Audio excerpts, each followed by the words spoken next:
It's also well past time for our partners and our allies to step up. The United States cannot continue to carry an outsized share of donor funding for global challenges.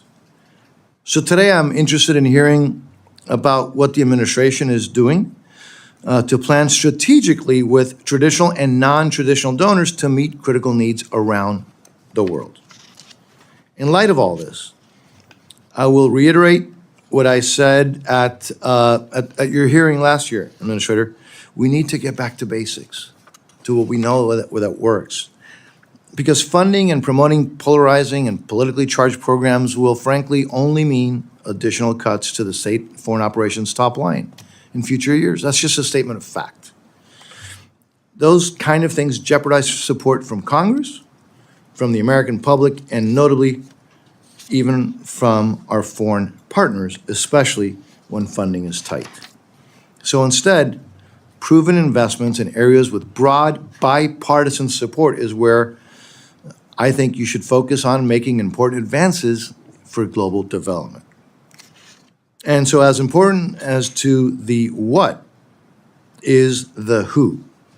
I support your efforts to find local solutions through local partners and also your efforts to increase private sector engagement. I am, however, concerned by the heavy reliance on the United Nations in carrying out USAID programs. Many UN organizations have shown their true stripes since the horrific attacks by Hamas on Israel 6 months ago. For decades, they turned a blind eye and actually, frankly, enabled Hamas to turn hospitals into dens of terror, brainwashed kids to hate Jews, and used innocent civilians as human shields in their war against Israel. But then, when Israel responded to October 7th, that deep-seated anti-Semitism at the UN was unfortunately on display for the entire world to see.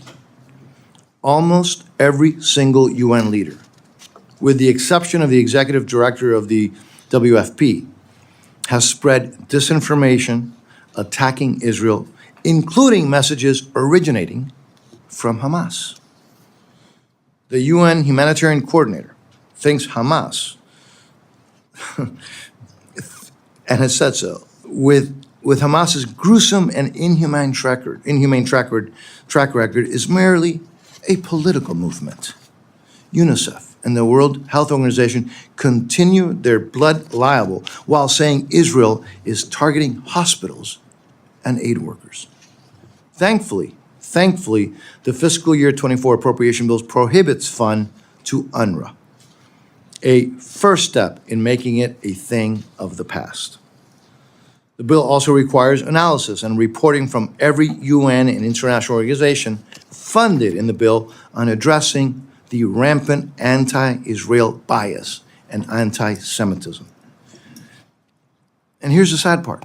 Well, another of the sad parts. There are so many qualified organizations to partner around the world with, from small local organizations, faith-based groups, to large international non-governmental organizations. So the notion that the UN organizations are uniquely qualified is frankly just not true. It's a farce.